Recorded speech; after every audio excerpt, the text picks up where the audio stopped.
what is happening. Broadcasting live from the Zimmer Communications World Headquarters. Great news for the American people. This is Wake Up Mid-Missouri with Branden Rathert, featuring Stephanie Bell, News Director Brian Houseworth, John Marsh, and Hannah, the producer. This is why we listen to you. Get ready, pal. And now, here's your host, Branden Rathert. The local failed district attorney charging a former president of the United States for the first time in history on a basis that every single pundit and legal analyst said, there is no case. There's no case. They kept saying, there's no case. That's Trump after his historic, love hearing that word all day yesterday on the TVs, after his historic indictment in Manhattan yesterday. Fox's Tonya J Powers, the notorious TJP, she was outside of the courthouse yesterday. She joins us 6:35, maybe giving us the inside scoop, because we see all this stuff on the TV. We see how it goes down.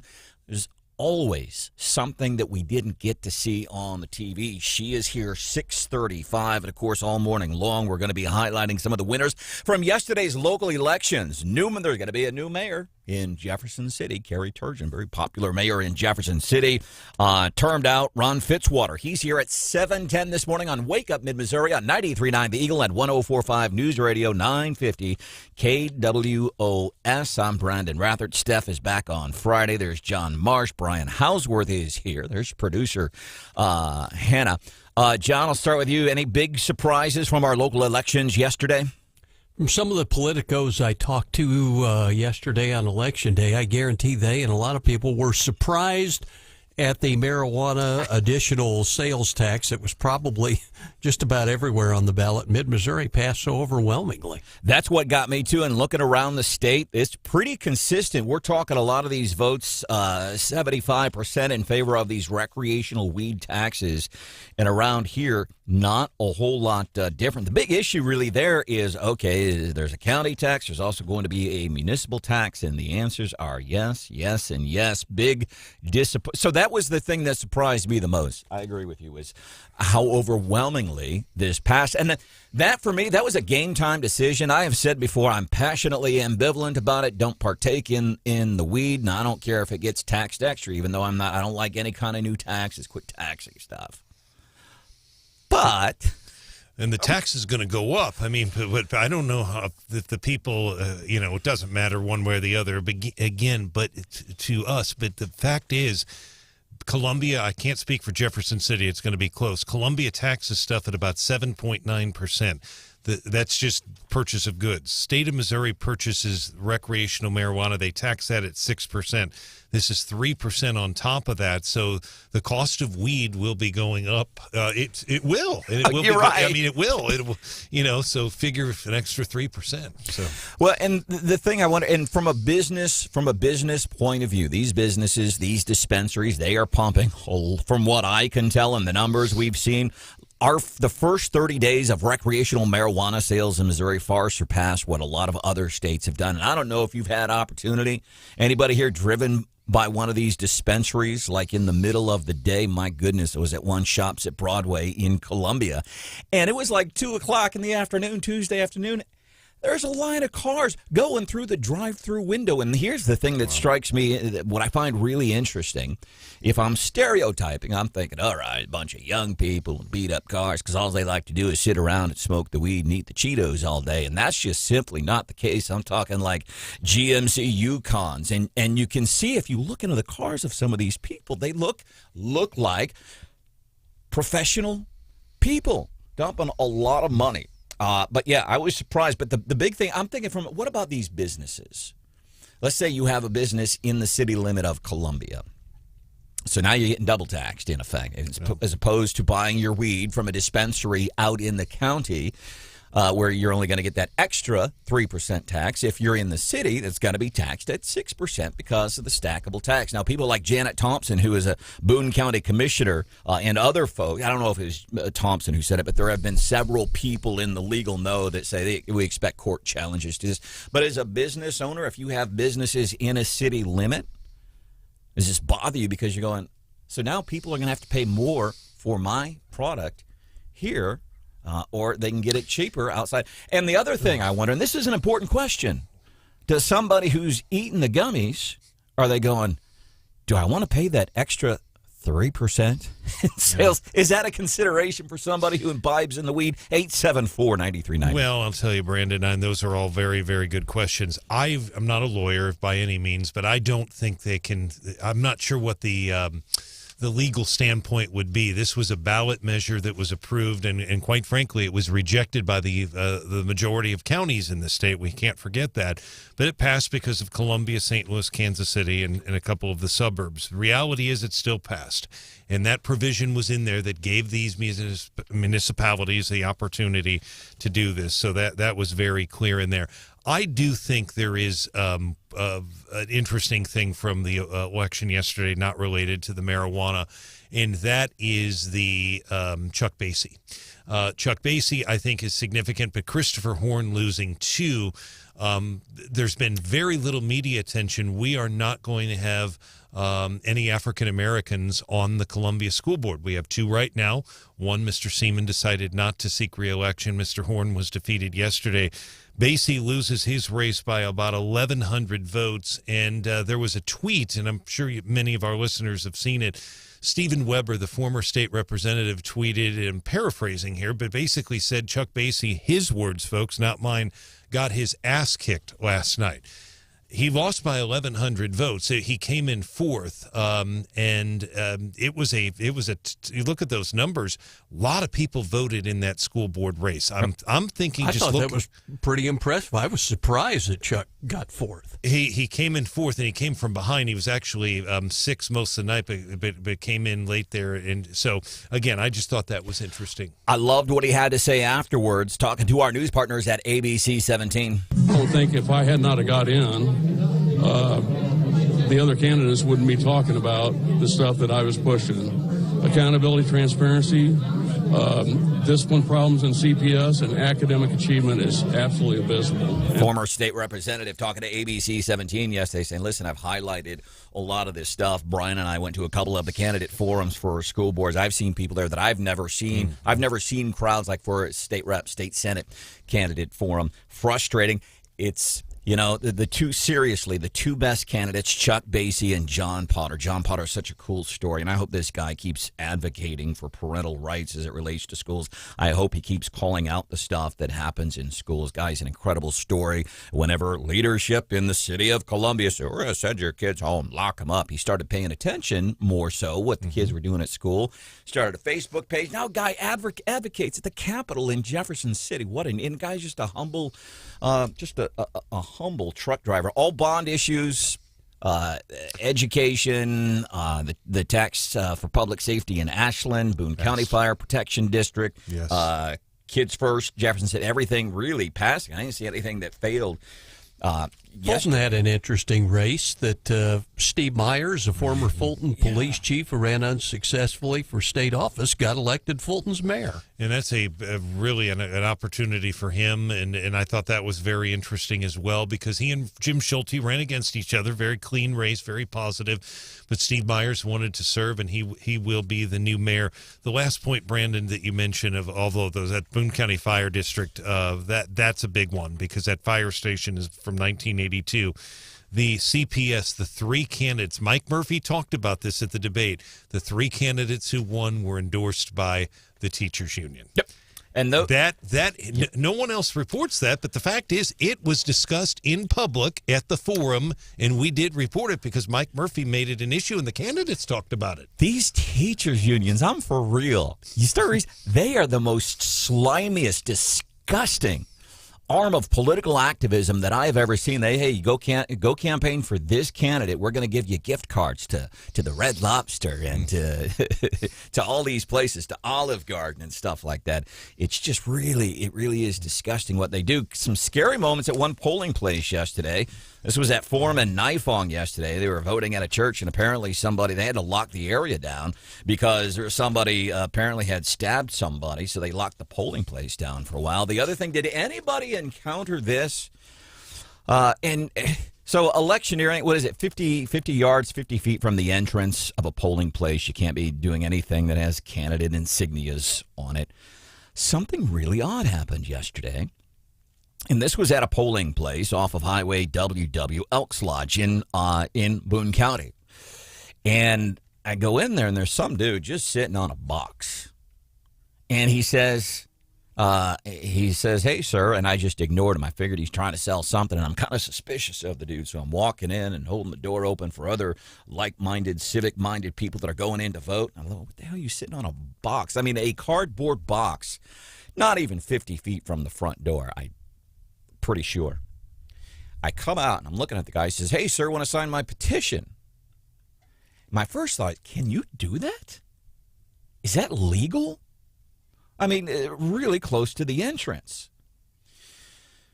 So I said, what's it for? And he says we want to get a petition so we can get this in front of the voters. I said, what is this? He's trying not to tell me what it's about. He says, we want to put before the voters whether or not we should raise the minimum wage to $15 an hour. I wanted to kick that dude in his baby maker, but I didn't because that's not how I behave. And I smiled and I said, no. And then I'm walking to my car and I'm thinking, man, I'm going to text Steve Korsmeyer, Cole County Clerk, or Brianna Lennon. Is this legal? If the issue wasn't on the ballot, is that why he was able to get away with it? I don't know. And that's a really good question. I don't know and was not able to find out. And then I'm going to my car, and then I had another thought. Oh, boy. I had another thought. I've got my keys, and I'm walking, and I go to my car door, and I'm watching the skies because it's about 4 o'clock in the afternoon. Baseball-sized hail and sturgeon yesterday. More weather this morning. As a matter of fact, wind advisory until 7. Severe thunderstorm watch in effect until 10 o'clock today. Marsh, some reports of hail throughout the area? Yeah, Jefferson City about 4:30 this morning got dime to nickel size hail very briefly, but boy, those ones up by Sturgeon yesterday. Wow. Yeah, trees. Centralia got some good sized hail too. Yeah, and it's interesting because you see all these campaign signs for a lot of out of town roofers and siding specialists. As a matter of fact, I was chatting with the folks from Como Premium Exteriors yesterday and what they have been dealing with. And it's what they said, listen, you call Como Premium Exteriors. The cool thing about them is they do the siding and the roofing, and they do everything. And sometimes you get companies that just do siding or they just do roofing. They can't do everything. But it was really cool because they were saying, listen, even if you don't hire Como Premium Exteriors, please do the research on whoever it is that you do hire. If you hire one of these out-of-town folks, let's say you have an issue with your roof and it needs to be repaired or something like that, they need to fix a mistake, they're gone. They're in Florida working on a hurricane or whatever, so do your research. Make sure these people are local. So I'm going to the car, I'm watching the sky, and I'm looking at this dude with a suspicious eye. I put my hand on the car door handle, and I stop for like 3 seconds. Like, I should go back, and I should sign that petition. But I'll give a bogus name, because they have to research all those names to make sure that you're a registered voter. And I'm going to create some extra work for these people. Or I was going to write in Randy Tobler's name, host of the Randy Tobler Show. Weekdays, 4 o'clock. This is Wake Up Mid-Missouri. Stephanie is back on Friday. Coming up, your daily D.C. rundown. 6:35, Fox's Tonya J. Power. She was outside of that courthouse in New York.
presidential election, Michael Cohen wired $130,000 to Stormy Daniels' lawyer. That payment was to hide damaging information from the voting public. So what? Meanwhile, there's people in New York that are getting killed. One dude has a criminal record dating back to 1988. They keep finding ways to let that dude off the hook. But this dude, Alvin Bragg, and we're going to play the audio for you this morning. He campaigned when he ran for the DA. He campaigned his big campaign promise, I'll get Trump. It's like you're just looking, I want to get this guy. I just got to find a way to get there instead of following the path and go, oh, look who we are charging. And that is getting us into today's Daily DC Rundown. I'm Branden Rathert. Steph back on Friday. Coming up 6:35, Fox's TJP. Tonya J. Powers. She was at the courthouse yesterday. She's going to be joining us. Maybe she can share some stuff with us that we didn't get to see on the TV. So all of this is unfolding in New York. And there's a court victory for Donald Trump. We go all the way on the other side of the country. California, Stormy Daniels has to pay nearly $122,000 of Donald Trump's legal fees that were racked up in connection with the porn actor's failed defamation suit. Stormy Daniels, whose real name is Stephanie Clifford, so in other words, her parents didn't name her Stormy Daniels. She came up with that name. Alleges she had an affair with Trump, 2006, paid some money in this non-disclosure agreement, which is legal. Non-disclosure agreements are absolutely legal. But this had to do with a different case, and so she has to pay. How do porn... Have you ever heard this story? This is how porn stars get their name. She went from Stephanie Clifford to Stormy Daniels. You take the name of your first pet, and that's the first name. And then you take the name of the street you grew up on, and that's the last name. Mine would be Benji, Wyoming. That would be my porn star name. What about you, Hannah? I don't... First pet? Miley. Miley. This is looking good. What do you got, John? Nugget Karina. John wins.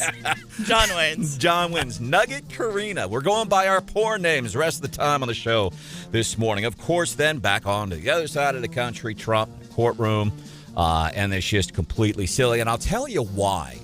Okay, it's not just me that thinks it. It's just not a lot of people. You have prominent Trump detractors, people like Mitt Romney. Mitt Romney is like, yeah, this is just complete BS. Alvin Bragg, ideally, if he has any shred of humanness in him, he will go, you know what? Maybe, and here's proof that Bragg is a hypocrite, because one of the things he said, no one is above the law, except for this guy that's got a criminal record since 1988, violently attacks and robs people. That dude, apparently, he's above the law. So maybe he'll do like remember the bodega owner defending his business? Somebody tried to rob him. He shot and killed the dude. Bragg charged the bodega owner. You know why? Because the guy he killed was black. That is for sure. After enough pressure, Bragg decided he would drop those charges. Alvin Bragg is a hypocrite. Fox TJP, she was at the courthouse yesterday.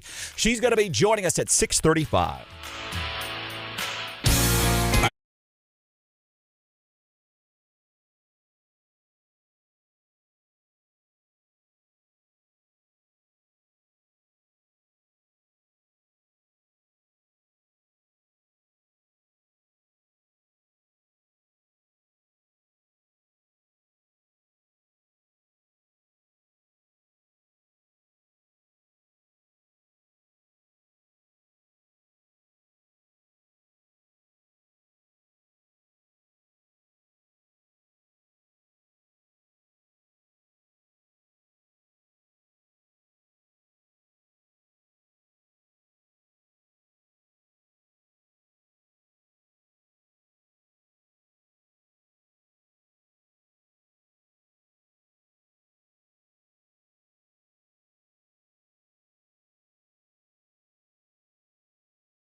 This guy is all about politics. He comes in, his whole thing is he doesn't want people to be in jail.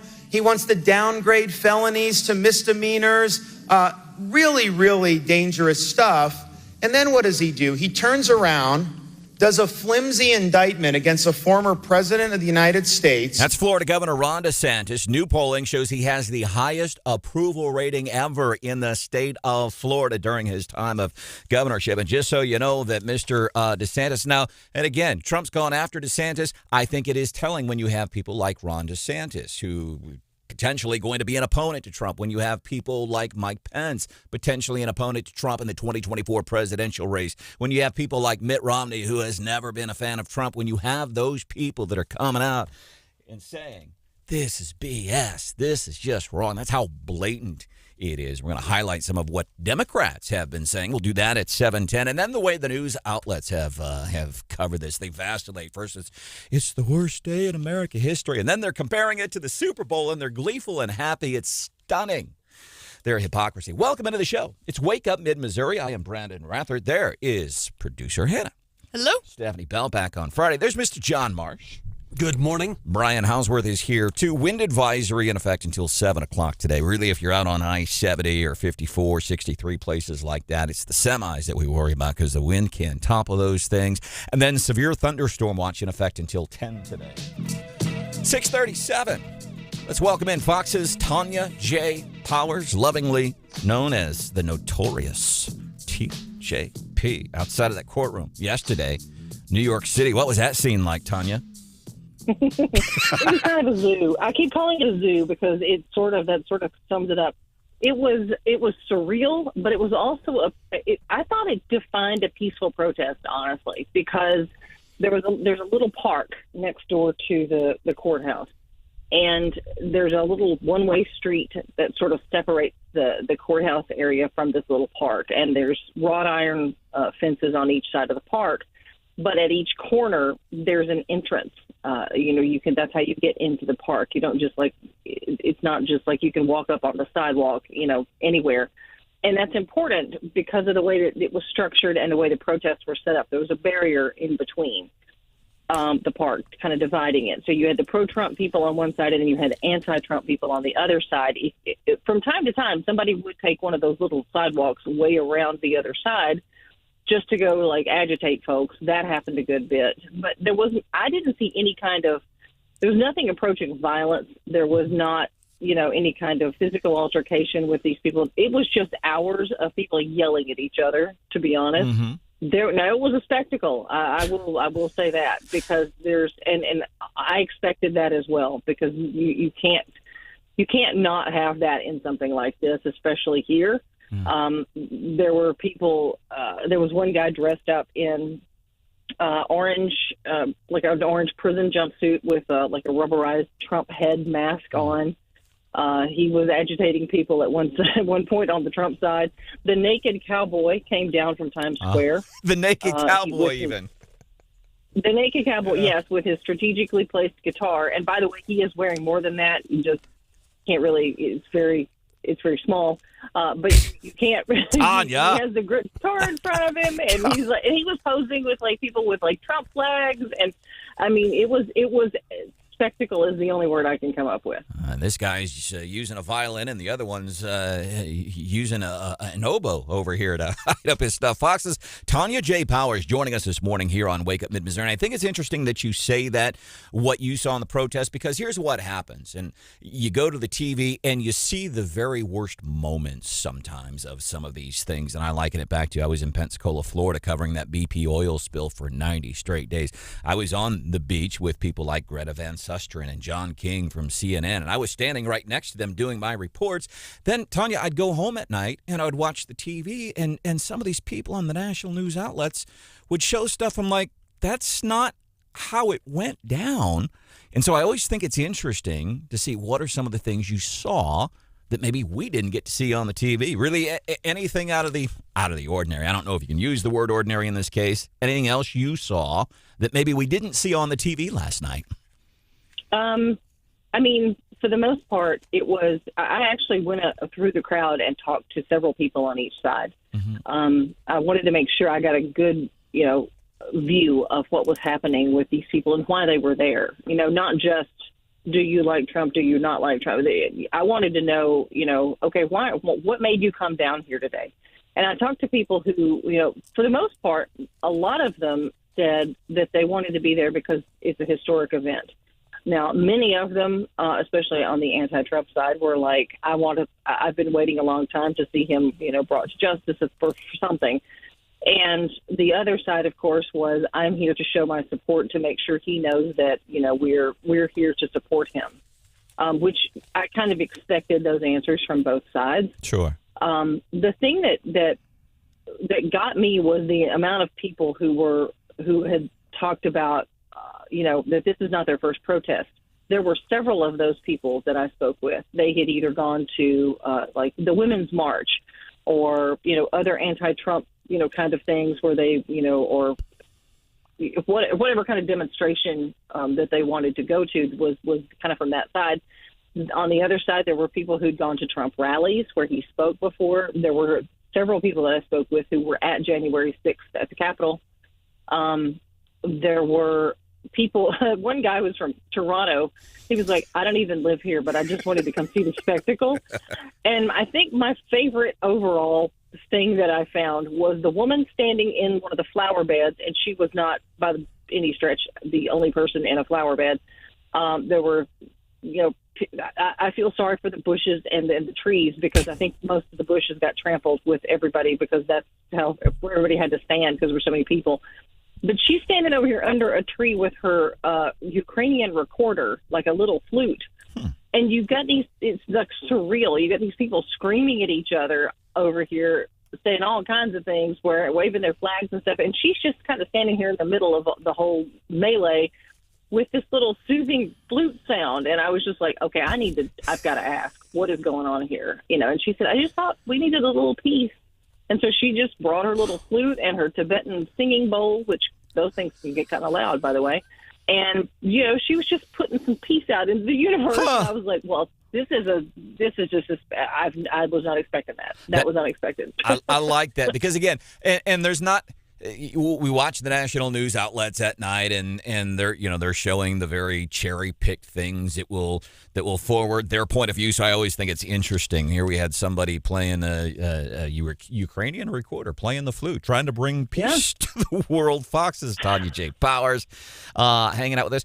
I also thought it was interesting because you've been a reporter for Fox News for a long time. You've been a professional journalist for a lot of years, and you said it was you said it was a zoo.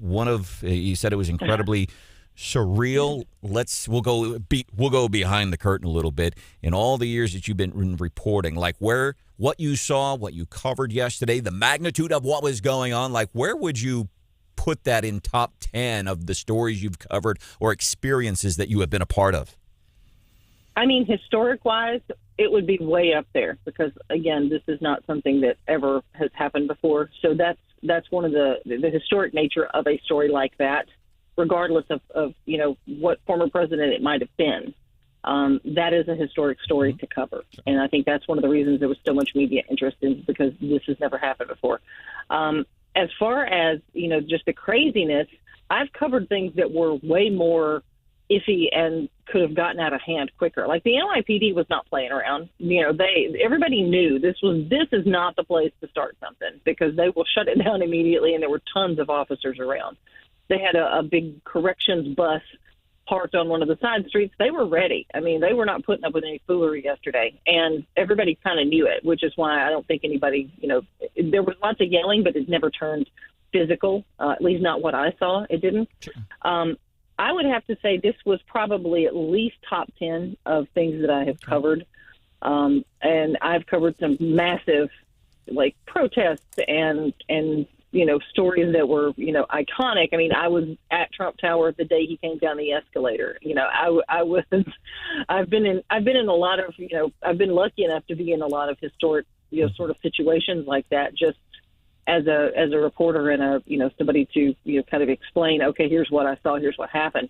This has to be top 10, if not maybe top 5, just on the, not necessarily for the spectacle, but for the historic nature of the story. I think that's why everybody wanted to cover this. And the flute player. And the flute player. Like, she was killing it with the Ukrainian recorder, man. Anything else you think that we need to know before we let you go, Tonya? Just that people seemed very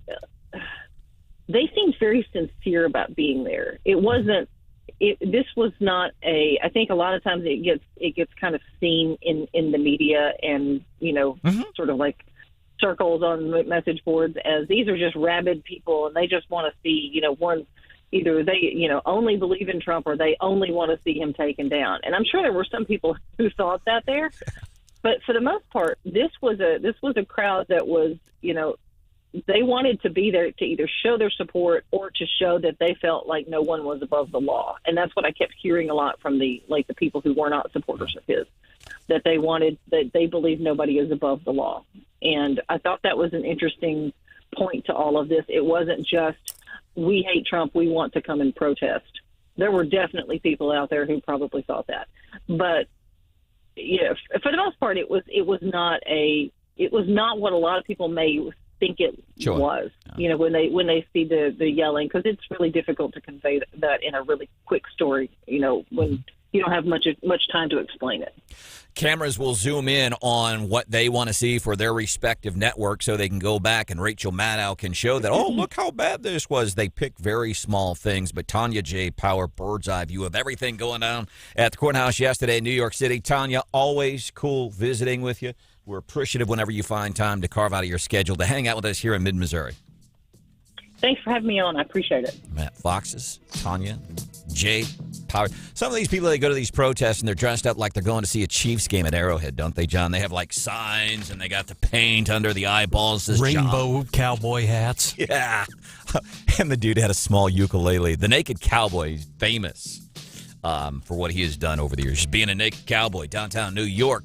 Coming up, would you want to live forever? Let's look at that question. We'll do that 5 minutes from now here on Wake Up Mid-Missouri, 93.9 The Eagle, 104.5 News Radio 950 KWOS. This is Wake Up Mid-Missouri, featuring Branden Rathert.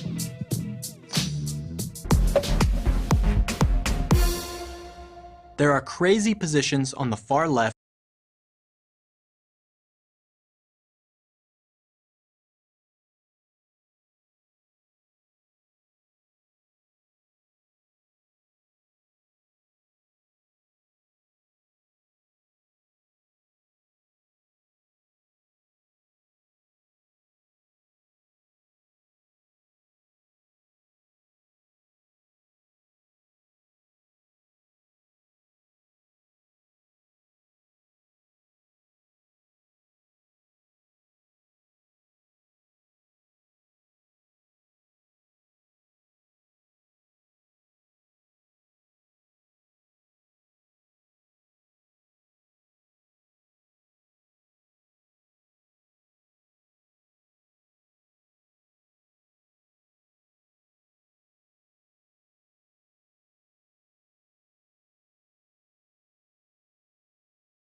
some of what Matt Pitzer's done, the incumbent, in just trying to be a conservative voice, just to ask some questions so that hopefully we can use information to create decisions that are going to be the best for all of Columbia. That's Don Waterman chatting with our news partners, ABC 17 last night. He's going to be taking over that 5th Ward City Council seat in the city of Columbia. That's the one conservative thing in Columbia. And if you're, let's say you're in Audrain County or Callaway County, where they have a new mayor this morning, or they have a new mayor-elect, people talk about, and Chuck Basie and John Potter, I'm disappointed they didn't get on to the school board in Columbia. Chuck Basie, former state rep. John Potter, just God, what a neat story he is, a neat dad to his kids, got involved in this because of what Columbia Public School Districts did to his kids. All of this stuff, people think, well, I can't believe Chuck Basie didn't win. I can't believe that John Potter, these people didn't win. It's Columbia. Because I know people in, Montauk and Howard County, how on earth could somebody like a John Potter or a Chuck Basie not win? That's what it's like when you live in Columbia, Missouri. There is no way around it. You can't get through it unless you move.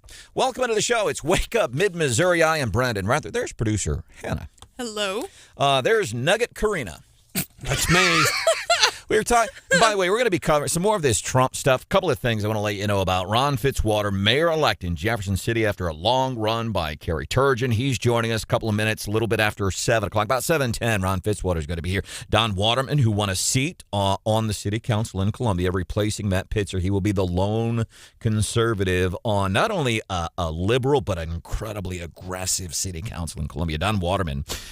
Here a little bit after 8 o'clock this morning on Wake Up Mid-Missouri. The other thing we're going to be doing at 7:10, I don't know if you've ever heard when Alvin Bragg, the district attorney in Manhattan, when he was campaigning, what it is he campaigned on. Hear what he had to say a little bit after 7 o'clock here on Wake Up Mid-Missouri. But as we've been talking about the Trump stuff, Stormy Daniels, real name Stephanie Clifford, and it used to be, I don't know, at least when I was in grade school, the thing on the schoolyard was, here's how you come up with your adult film name, otherwise known as porn. Here's how you come up with your... Thank you. I know, I just Pretty hate... good. The word porn just sounds harsh. Anyhow, and is what you do is you take the name of your very first pet that you ever had, and then your last name will be the street that you grew up on. For example, mine is Benji, Wyoming. First dog was Benji. Lived in California. Street I grew up on, Wyoming. That's my adult film name. Marsh, what's yours? Nugget Karina. Nugget Karina and Stormy Daniels. Man. I got a good one. Firefighter Dave from the local fire department just text. He said his wife would be Lamb Chop, Rural Route 2. Lamb Chop. I love it. So if you want to take part in the show that's the important thing we're covering this morning. Former president indicted, local elections, and we're talking about how did you come up with your adult film name. Take the name of your first pet and then the name of the street that you mostly grew up on. Feel free to text at 874-9390. Do you want to live forever, John? Sure, why not? Yeah. Hannah? Do other people around me also get to live forever? There's a lot of qualifiers on this. Right. Good questions. My first answer is no. That'd be a lot of property taxes to pay over the years, wouldn't it? Man. There's a guy by the name of Ray Kurzweil, and the reason he's come into prominence, he's made some pretty remarkable predictions over the years. He talked years and years ago. He said there'll be widespread use of laptops. The IBM computer will win. The world chess champion will beat world chess champion Garry Kasparov. He said we will be able to have surgery performed on us by robots. And when he said those things, and I liken this to electric vehicles, people say, "Oh, electric," and I hate electric vehicles. People say they just will never work. They'll find ways. They make it work. And people said the same thing about this guy. Nobody's going to use laptops. A computer is not going to beat Garry Kasparov. All of those predictions have come true, but he said by 2045, we all live forever. And I'll have to play some of the audio. We'll do that later. Why it is, he said this may not be a good idea.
Broadcasting live from the Zimmer Communications World Headquarters. Great news for the American people. This is Wake Up Mid-Missouri with Branden Rathert, featuring Stephanie Bell, News Director Brian Houseworth, John Marsh, and Hannah, the producer. This is why we listen to you. Get ready, pal. And now, here's your host, Branden Rathert. Because it's a sad moment to see a former president have to do this, even though we feel it could lead to justice. If you don't see this as a sad day for America. It's a sad day for America. It's a sad day. Well, I don't think anybody can consider it a good day. Regardless of anything, it's just really sad. It's a sadness, I think, that we got to this point. I just want to remain measured. The left, full of somber support. I think really this should be a somber moment. It is a serious, somber, solemn moment. It's obviously a somber moment, and it's a sad moment. Well, it's really a sad day when we get to this point. All right, so yesterday, 4 o'clock in the morning, CNN, USA Today, MSNBC, CBS, NBC, they all got together and said, what's the word going to be today? Sad day. Let's use that. Everybody use it all day long. And let's pepper it up with some somber once in a while. So what those progressive news outlets are saying, their words, their actions do not match those words. Again, it's another example of progressives being incredibly hypocritical in the BS events that happened to Donald Trump yesterday in New York. A couple of telling things here before we get into our local elections, because we're going to be covering this throughout the show this morning. Mars, I don't know what your biggest takeaway has been, but when I hear people like former Democrat governor of Illinois, Rod Blagojevich, when I see people like Mitt Romney, who has been a Trump detractor for a lot of years, when I see Mike Pence, who's probably going to run against Trump, when I see people like Ron DeSantis, who likely to run against Trump, when I see Democrats and Republicans and opponents and lifelong detractors all coming forward and saying, yeah, this is BS. You've got rampant crime in the city of New York. You're letting off criminals left and right, but you're going to go after something that the feds passed up more than once. The feds looked at this more than once. They said, no, we're not interested. But that's been my biggest take, is the amount of support he's getting from detractors and people on the other side of the political aisle. What about you? I think it's energizing the ever-Trumpers. Yeah. The long-time do-no-wrong base are like, see, they're ganging up on him. And, boy, it's kind of hard to not agree with some of that. It sure seems like it, doesn't it? I agree, and that's the thing. It's like, we're just on the outside looking in. We got a little bit of insight from people that maybe not everybody has access to, but it seems pretty universal. So what their actions not matching the words. We're going to be offering some proof of that here in just a few minutes. And we were talking about Stormy Daniels. Trump did get a court win yesterday on the other side of the country, California. Stormy Daniels ordered by a judge to pay like $120,000 to Trump court costs for a failed case that had to do with who said what. But he got a court victory, and everybody, Stormy Daniels' real name is Stephanie Clifford. And we got to talking about when I was in grade school, the joke on the playground was, if you were to be an adult film actress, here's how you come up with your stage name. Because people that do porn and oftentimes people in radio have stage names. Not only anybody here on the station has stage names. There's some weird parameters here, I think, aren't there? I always wanted to use the name Skip. Hey, Branden Rathert here on Z103, or change my name to Skip. My last name would be Church. Always wanted to use that name on air. I just thought it'd be cool. How about Recess? Recess, yeah. Skip Recess. I like it. So, biggest surprise local elections yesterday, for me, the overwhelming passage of the marijuana tax, not just here in mid-Missouri, but really all across the state. That was pretty impressive. The other thing that I thought was interesting, Pat Fowler, she's a first ward councilwoman in the city of Columbia. There had been street buzz, heard this from more than one person. She withdrew from the race, she said, to take care of her sick stepmom. Mm-hmm. I think that's BS, because she campaigned. She was elected the first time when she was taking care of her sick stepmom. And from the time of filing to, a month and a half ago, and she said, I'm not doing it. I think I think it's a lie. But I heard this from more than one person, a couple of very intelligent people. There's talk on the street that there's people, I don't know if it's Fowler necessarily, but people campaigning, hey, write in Pat Fowler, write in Pat Fowler. So much so, I went to Brianna Lennon, the Boone County clerk, said, Brianna, what would happen in this situation? She's dropped out of the race, and her name was still on the ballot. It was. She got 365 votes. Exactly. And what if she were to win? And basically, it would go to this city administrator in Columbia, Sheila Amen. But that, I thought, was a big surprise. She did get a lot of votes, which leads me to think you have somebody, either you're an incredible moron. She served her constituents well, by the way. To go and vote for somebody that's dropped out of a race to try to make a point. I don't get it. Pretty much everything passed, bond issues, school things, and I can't think of a whole. Well, there were some interesting things on there. What did you find interesting? Well, I think that there's two things, and I agree with you, by the way, on Pat Fowler. 365 votes, and she was, popular in her ward. But I do want to point out her stepmother is ill. Yeah, I mean, so she was ill when she ran for office the first time. And that I did not realize. So, but she is ill now. I certainly know. I think two main surprises. Number one, and it hasn't gotten a lot of attention for our listeners in Ashland, Christopher Felmley, the former superintendent. We never really heard because they kept it quiet, and who knows why. I'm not speculating, but he was the superintendent, and he just was not superintendent anymore. Just kind of, and then they've had an interim superintendent.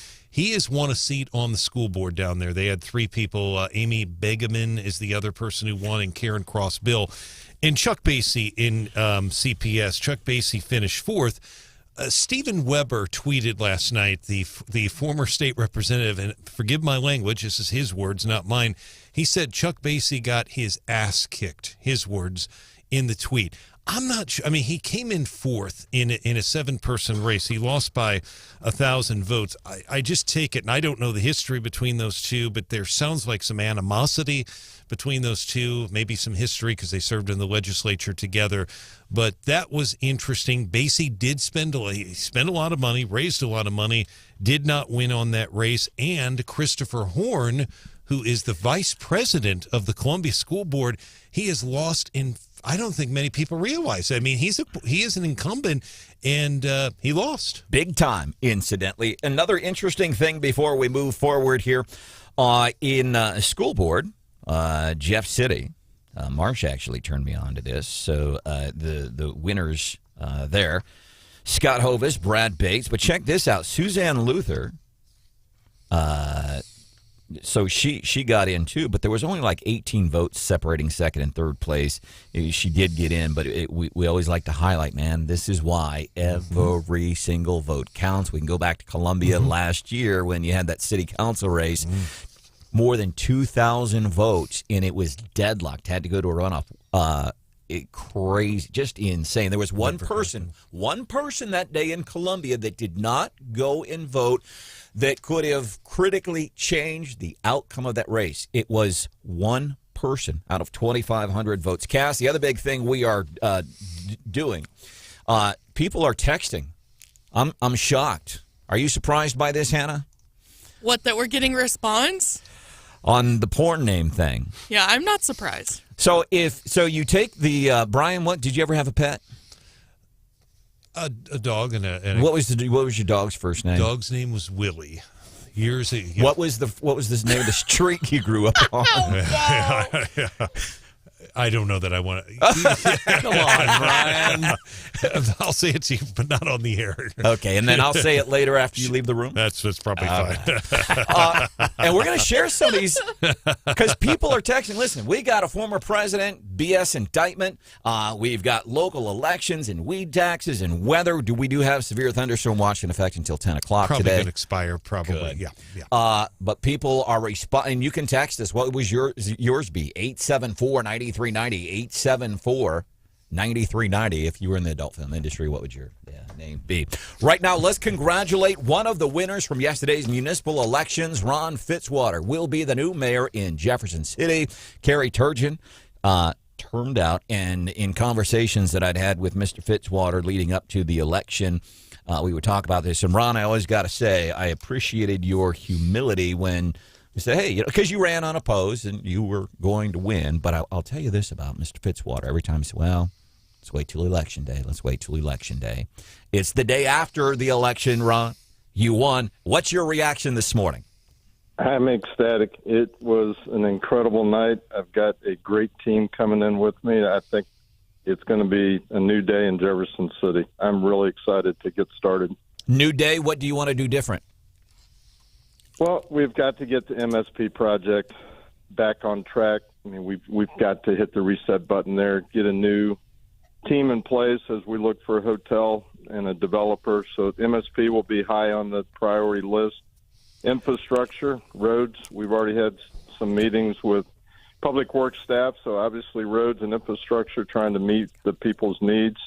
Housing continues to be a buzzword in this community, and we are not going to shy away from that, but it's going to be a comprehensive discussion. So we've got a lot on our plate, but I'm excited to get started. Jefferson City Mayor-elect Ron Fitzwater on Wake Up Mid-Missouri. Ron, talk to us. Elaborate a little on the workforce housing thing, because that's been such a big debate in the tax breaks that didn't make it across the finish line for that. There's still options out there for whatever you want to term that, low-income housing, workforce, et cetera. Well, I think there absolutely are. We still have some of our disaster recovery dollars that we can invest in the community. We've got $4.7 million in one fund and then another $1 million in a kind of an infrastructure fund. So we're continuing to eyeball the Simonson project. Hopefully we can get somebody that will come in and catch the vision there. The current owners have kind of refocused their energies, and that's fine. But we've still got dollars that we can invest in appropriate projects that fit the definition of that disaster recovery area. So we've got to have the discussion. I have asked a number of people to be on a work group with me, and we'll be announcing that and the names on that work group. It's not to replace what's been done, because there's been a lot of good work, but someone needs to take those ideas and put them in something that's doable that we can sell to the community. But it's got to be across the board. It cannot just be low-income housing. We've got to look at it completely, and we've been doing a lot of behind-the-scenes discussions and work on it, and we'll have some exciting things to talk about over the next few months as we start rolling out some ideas. Mayor-elect Fitzwater, congratulations very quickly, because I know we're short on time. Have you had a chance to talk to the governor, and what would you tell him? What do you need from him as mayor to help out? I have not talked to the governor. We have had some discussions within the Senate, because obviously the state budget is going there. I think the state feels the importance and the impact that they have on parking in our community. So that's probably the biggest area that we're going to focus on that has not been discussed yet. Obviously, they are a key player with us down at the MSP site, so we'll continue those discussions. We will live up to our commitments there. I mean, I know we're bumping up with some deadlines. So MSP and the parking situation and where we can get state government to assist us, because they obviously help create part of the problem 3, 4, 5 months of the year. So, I mean, I think they feel a need to work on it, but it's got to be us working in partnership with them, and that's what I hope to be able to bring, to be able to sit down at the table. So we'll be talking to the governor, but more importantly, we'll be talking to his directors where, I mean, the work will be done, but the governor has been very supportive of this city, and we appreciate that. Jefferson City Mayor-elect Ron Fitzwater, congratulations. What was your first pet's name? It was Skippy. What was the name of the street you mostly grew up on? Grove. Well, it was Grove Drive, but Grove. All right. Anything we can do to be of service to the citizens here in mid-Missouri, you let us know when you get sworn in, okay? Ron Fitzwater. Thanks, Mayor Skippy. What's hot with Hannah? What do you have for us?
Good morning, 7:25-ish.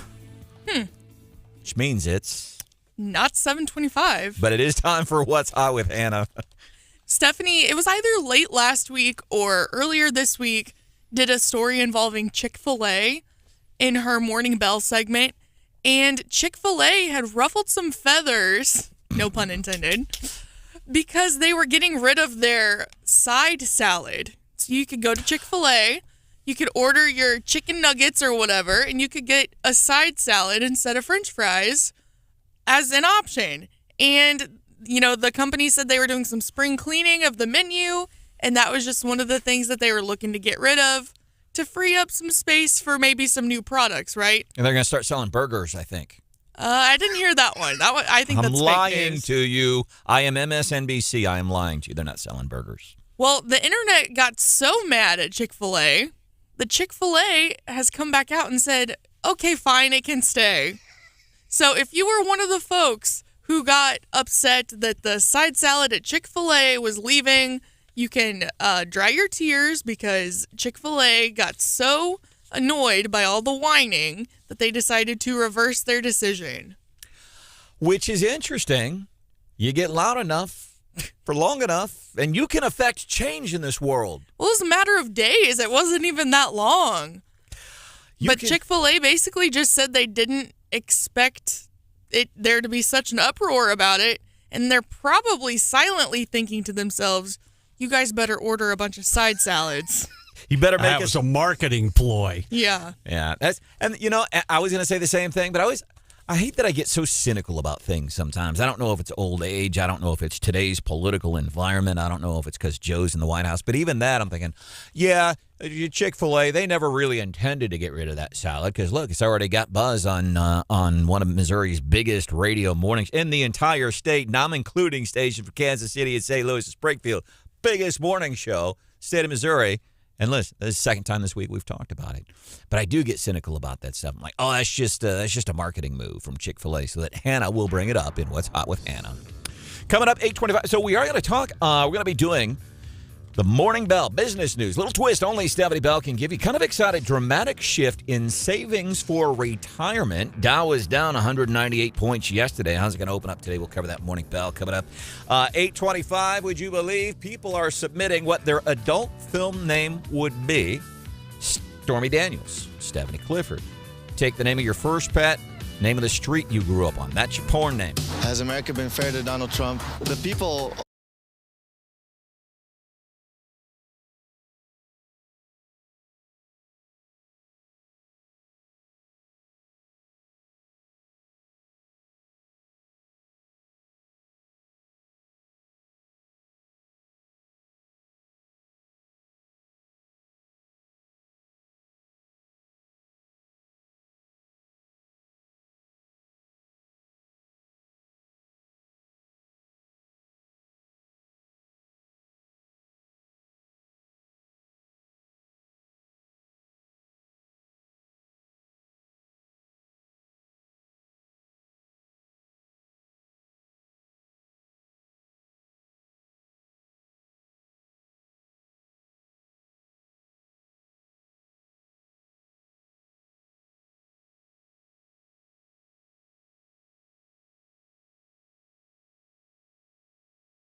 For our country, it is a serious night and a somber moment for our country. But this is a really sad moment and a perilous moment. I mean, I think it is a... So, sad moment, sad day, MSNBC, CNN. This is so incredibly sad. We shouldn't be gleeful and we shouldn't be joyous. Also, CNN. Are you guys sick of talking about this already? I mean, this is unprecedented. This is the Super Bowl. Yeah, it is. This is the Super Bowl. So, in one segment, you're saying this is a sad day. We shouldn't be gloating about this. And John, in the next segment, you're saying, yeah, no, I'm not tired. This is the Super Bowl. Bring in the hot wings and the Bud Light, which probably a lot of people aren't going to be drinking anymore after they're honoring a dude who thinks he's a chick. That's a crazy story. So their actions are not reflecting their words. They're joyous and they're gleeful, and it's sad. Welcome into the show. Wake Up Mid-Missouri. I'm Branden Rathert. There's Mr. John Marsh. How are you today? Doing good. Weather looks to be settling down. We did have a couple of things this morning, some hail. There was a tornado. Now, this in far southern Missouri, we had some trees down along Highway NN in Sturgeon. We do have a severe thunderstorm watch in effect until 10 o'clock today, but we've been watching the radar. It doesn't look like to me, John, we're going to see really anything that much more significant throughout the rest of the morning. No, it looks good to us, and like Brian was saying, it looks like the severe weather watch for us will expire. That was down around Marble Hill, though, down in Bollinger County, like you said, down in far south Missouri. We heard from our news partners down in Springfield, and Don Luzader and the crew, that we're hearing about some businesses and homes with the roofs taken off and lots of trees down and block roads down there. No injuries, that we've heard about. So just so you're aware as you head out and get your day started. 874-9390, 874-9390. Trump, Alvin Bragg, he is this Soros back, just like Kim Gardner here in Missouri. She's potentially on the verge of losing her job because of her ineptness at her job and for letting criminals off the hook. Alvin Bragg, think about this. These people are backed by Soros. MSNBC bending over backwards the other day to try to say, no, Alvin Bragg never got money from Soros. I swear to God, John, and I'm not the smartest guy in the room. They proved in this article. I had to give the article to other people. I'm like, is this? Here's how I'm reading it. MSNBC has this article saying, no, Bragg's not. He's not been funded by George Soros. In the article, they prove that he indeed is. And you see this consistency with some of these DAs. They want to let criminals off the hook. Well, because we put too many black people in jail. No, we don't. We're not putting enough people who commit crimes. People aren't going to jail because of color. They're going for jail because of crimes they're convicted of or not convicted of, because people like Gardner and Bragg, they won't go after criminals. Alvin Bragg campaign. I want you to hear this, too. Alvin Bragg on a New York radio station when he was campaigning to become the DA. That is the number one issue we know he's investigating. And what I'll say is I was the first to announce against Cy Vance. I, too, have a lot of issues, which is why I decided to run. I'm the candidate in the race who has the experience with Donald Trump. I was the chief deputy in the Attorney General's office. We sued the Trump administration over 100 times. We sued the Trump administration over 100 times. That is a campaign interview. He's campaigning. He's campaigning on this. I'll get Trump. Screw crime. I don't care if Asian people are getting mugged on the streets of New York. It's not important. I don't care if 14-year-old fast food workers are getting beaten senseless and mugged. Okay, so we arrested somebody, but do we want to put another one of our kind in jail? We don't want to do that. Let's let him go. But let's go after this guy that I've previously tried to prosecute 100 times. Wow. Rod Blagojevich, remember him? What kind of trouble did he got into? He spent time in prison, I think. And was it payback? Was it money or something, John? Yeah, it was money and fraud and kickbacks and all that stuff. Rod Blagojevich. Former Democrat governor of Illinois. I think this is the apocalypse of our democracy. They're doing to a Republican president at the major league level what they did to me, a Democrat governor, at the AAA level. I went to prison for things that are not crimes. They're charging President Trump with things that are not crimes. One positive thing I suppose you could say about the DA over there, Bragg, is that he keeps his campaign promises. Here's a guy who ran on a campaign promise to charge President Trump. Promises kept. I'm not going to do my job. I'm just going to go after this guy because progressives nationwide have been wetting the bed since 2016 at the possibility of him becoming president, at the fact that he was president, and now at the fact that he used to be president. You can see the steam coming out of their ears when they wet the bed. Trump did get a courtroom win yesterday. And this was in California and had to do, she's got to pay $122,000 of Trump's legal fees. This was in connection with the porn actor's failed defamation lawsuit. And this was happening almost the same time. Trump's on the other side of the country. It's going to be interesting to see what precedent comes out of that one, huh? Yeah, it's the whole thing is just, it's sad. It's infuriating that you would do this. You have a guy you just heard, he campaigned on going after Trump. He tried to prosecute him 100 times previously. He's just going after him, weaponizing political offices. And does anybody else find it humorous that right now in Washington, D.C., we have this whole committee in Congress designed to look at the weaponization of the FBI, the Department of Justice? Aren't we weaponizing Congress by putting on a committee like that in the first place? I think so. Stormy Daniels' real name, Stephanie Clifford. When I was on the schoolyard back in the day, growing up in South St. Louis, they had a thing. Your adult film name would be the name of the street you grew up on. That would be your last name. Your first name would be your pet. So your first pet, and then the name of the street you grew up on. Good morning. I'm Benji, Wyoming. One of our players on the show this morning, Nugget Karina. How you doing, Nugget? That'd be good. New mayor of Jefferson City. Skippy Grove. Skippy Grove. Skippy Grove. And here's the thing. So we have a lot of important things going on, watching the weather, local elections, a former president indicted on just BS stuff. And here's what people are focusing on porn names. We're focusing on porn. Only the important things, John. You know. So we asked folks, okay, so what's the name of your first pet? What's the name of the street you grew up on? People are texting. And I love this one. Mary says her name would be Whiskers Carpenter.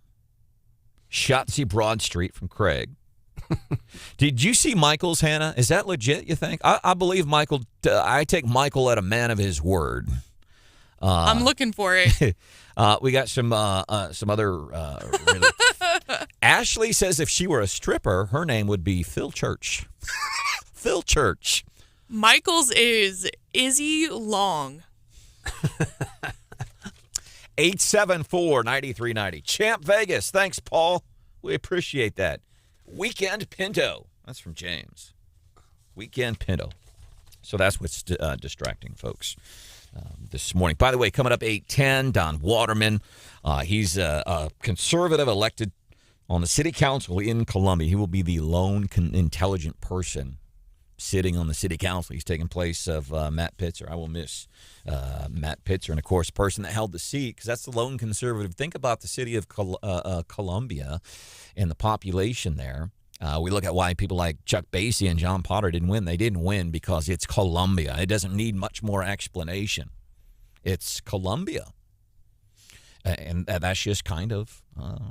I think it's telling. Chuck came in fourth place and got as many votes as he did. Yeah, I thought, hey, that's good. And Chuck, he did say something really cool on ABC 17 last night in talking about his loss, and I think it was important. I think if I had not have got in, the other candidates wouldn't be talking about the stuff that I was pushing. Accountability, transparency, discipline problems in CPS, and academic achievement is absolutely abysmal. Dinky Douglas. Sorry, I'm back on the adult film names now. T-Rex Harris. Blackie Chandler. Man. Oh, no. Andre Mo Bottom. But this is a good place, I think, stop down for a minute. You know, we say we appreciate you listening, and sometimes it gets past, oh, we appreciate you listening, appreciate you being here this morning. Sometimes we might say it like we don't mean it, but this is why We mean it. And I also want to turn you on to this Best of Columbia, Inside Columbia Magazine. It's called Inside Columbia Magazine. They do a lot of stuff all across mid-Missouri. Final round, Best of Columbia. You can go and vote. 5 finalists each category. And you get on there. And we want to thank people like Las Margaritas, Creekside Pet Center, Wendy Sweat's Real Estate, 911 Restoration of Central Missouri. Some of the folks that helped make this happen. As it turns out, Hannah and Stephanie and Brian and John, a finalist for Best Local Radio Show in all of mid-Missouri. And so if you would like to vote, you get on the website. If you've texted us this morning, Samson Airway. So if you've texted us this morning, maybe, and you get onto the website for Inside Columbia Magazine, and you can go and look for these, and you can vote for John and Hannah and Stephanie Bell, who's back on Friday. By the way, my dad's hosting the show. Not hosting. Oh, my God. He ain't hosting, but he's going to be hanging out with us tomorrow here on the show. Coming up, there's this guy. We started talking about this a little bit earlier. Have you ever heard the name Ray Kurzweil? He's like there's actually a name. He's not just some weirdo who makes predictions about the future. He's a futurist. Here are some of the things that he has predicted in the past. And he said these things years ago. One day we will have widespread use of laptops. Do we have that now? I mean, yeah. He predicted that an IBM computer would beat world chess champion Garry Kasparov. John, did that happen? Do you remember? I think it did, didn't it? He also predicted robots in medicine. He said there will be a day when you will be able to get onto a computer screen and talk to a doctor. And people said, oh, no. It's an afterthought. No. He predicted back in 1999, he predicted that you would be able to get onto your computer or even a cell phone. Now, think about a cell phone, 1999. Wasn't much to it. That people would be able to get on with precise measurements and buy clothes on the internet. Easy thing now. He said that the majority of the world would have high bandwidth wireless internet access at all times by 2010. So he's made some of these just incredible predictions, and oftentimes people would be like, yeah, whatever. Except for this one prediction that he has made. And because he's been right on with all of these other predictions, people are paying attention. What was the prediction that he made that all of a sudden people are going, huh, that's interesting. We're going to cover that coming up 5 minutes from now here on Wake Up Mid-Missouri. 93.9 The Eagle, 104.5 News.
we had radical life extension only, we would get profoundly bored. We'd have a profound existential ennui, running out of things to do and new ideas. That dude's name is Ray Kurzweil. He's the guy we were just telling you about a few minutes ago. He's predicted widespread use of laptops, and he did all this stuff years ago before these things became a thing. He said IBM computer would beat the chess champion.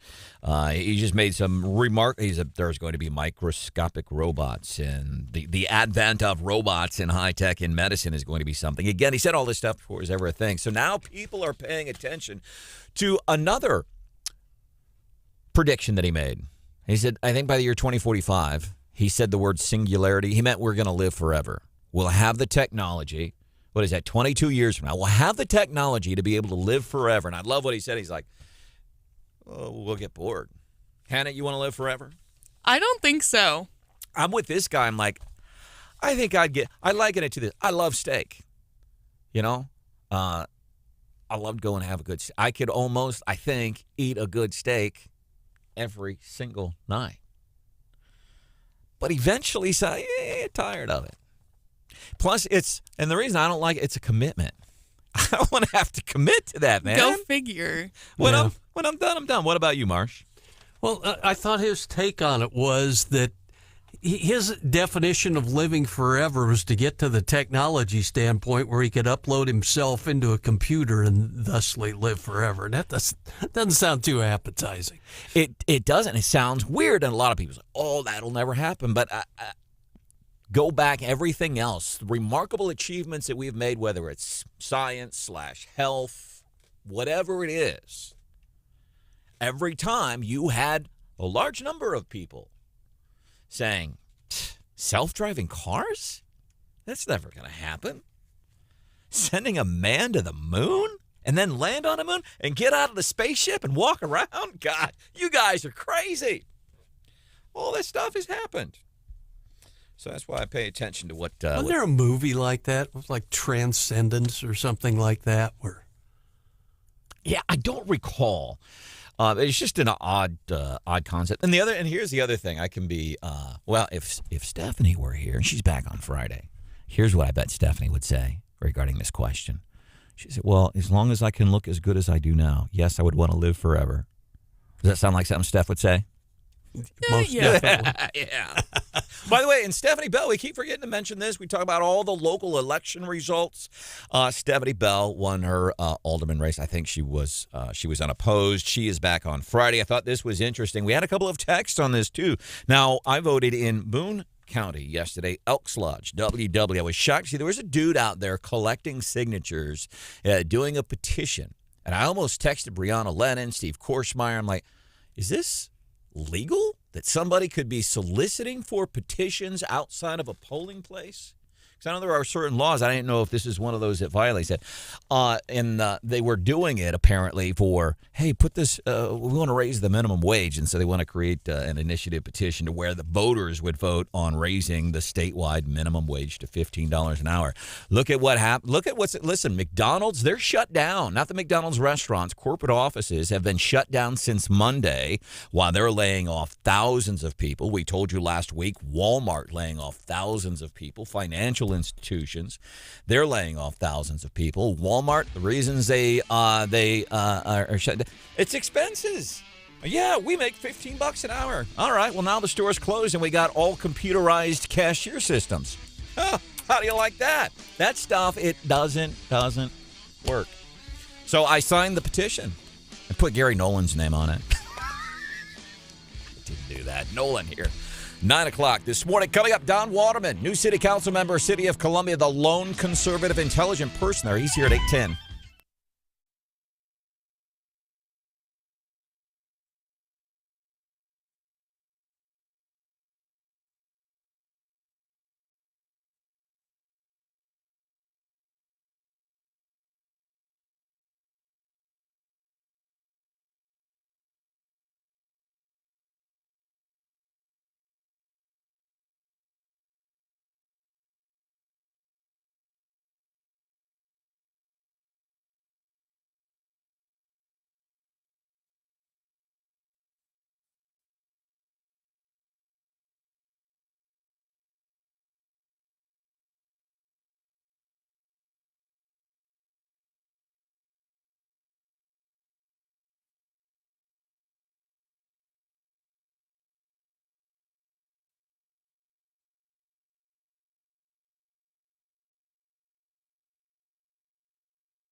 is happening. Broadcasting live from the Zimmer Communications World Headquarters. Great news for the American people. This is Wake Up Mid-Missouri with Branden Rathert, featuring Stephanie Bell, News Director Brian Houseworth, John Marsh, and Hannah, the producer. This is why we listen to you. Get ready, pal. And now, here's your host, Branden Rathert.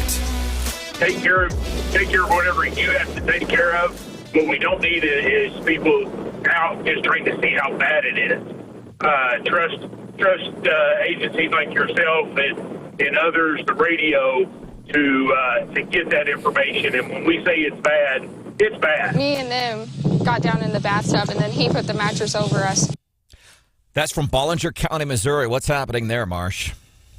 Sounds like they had a tornado go through. That's down around Marble Hill and those communities down there in southeast Missouri. Took some roofs off some buildings and some homes. No fatalities or anything reported yet, but pretty hairy down there. That happened about 4 or 5 this morning. And we're pleased to hear that. And by the way, the guy you heard talking there, he's with the Missouri State Highway Patrol. He's like, hey, please don't come here. This was all unfolding late overnight, very early morning hours. He's like, because it's bad. And he said, Missouri State Highway Patrol is saying, listen, when we say it's bad, it's bad. So this is kind of west of Cape Girardeau is where this hit. And, of course, we've got kind of our own weather things we have been paying attention to. We had a wind advisory earlier today. That's done. We do have a severe thunderstorm watch in effect until 10. We look good there, Houseworth? Yeah, we look good there. Technically, it's still in existence. Now, the same system that came through this morning when you were here bright and early, Brandon, is in Lake St. Louis now. It is in Warrenton. It is in St. Charles. Once that goes through, I do expect, and I talked to the Weather Service on the phone this morning, I do expect them to allow that to expire early. Really, they're just looking at some rain. Now, we did have some shed damage in Holesville, and we also had a couple sheds, and then some hail damage in some other areas, Harrisburg.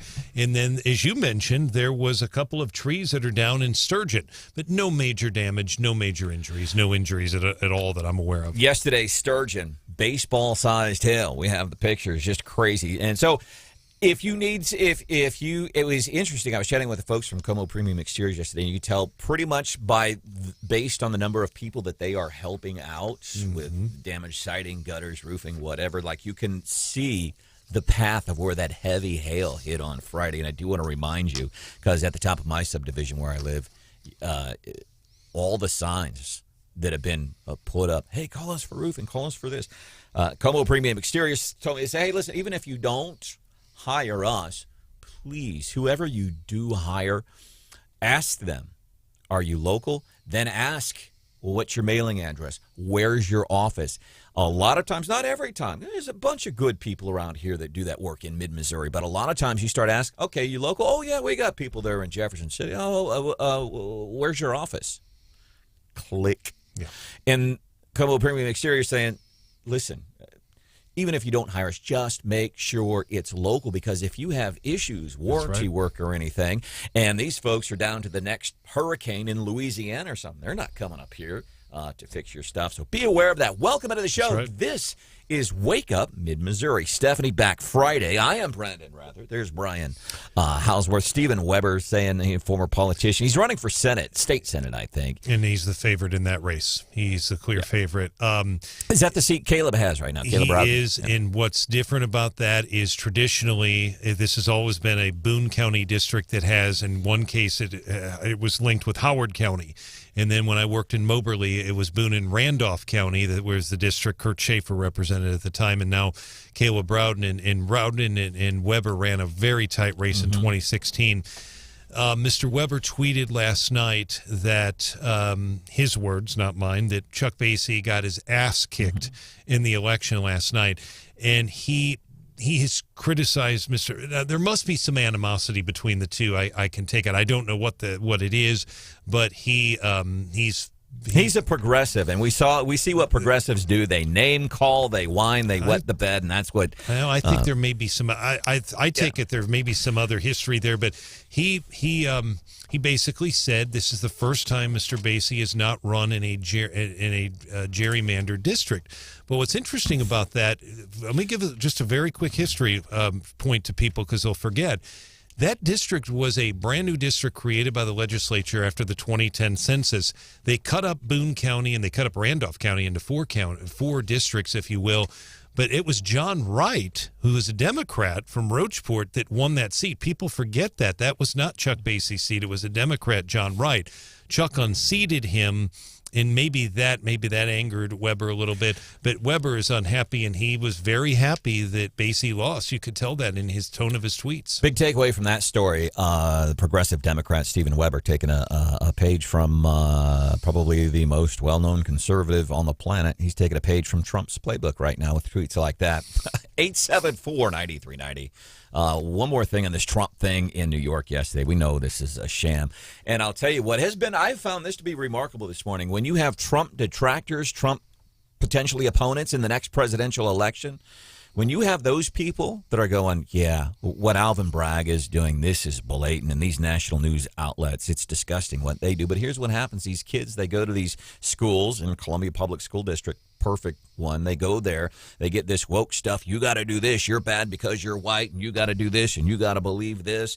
And then they go to liberal universities, and they get more of the same. And then they go to local print or television stations, and then they get more of the same. And then these national outlets hire them, and it is the same thing over and over and over. And you can feel like you're just being inundated with this avalanche of a bunch of, it's like a turd avalanche. That's what it is. It's not even snow. It's not the way it used to be, though. No. It was much more. And it was Richard Nixon complained about and I disagreed with him at that time. They asked him tough questions, and they should have. He was involved in Watergate, but it's the coverage yesterday, especially. I didn't understand all the television cameras that were up in the helicopters covering the cars coming in. I just wasn't sure that. Yeah, I didn't understand. So they go to these the public school districts like CPS, then they go to liberal colleges, liberal newspapers, TV stations, and then the national news outlets hire them.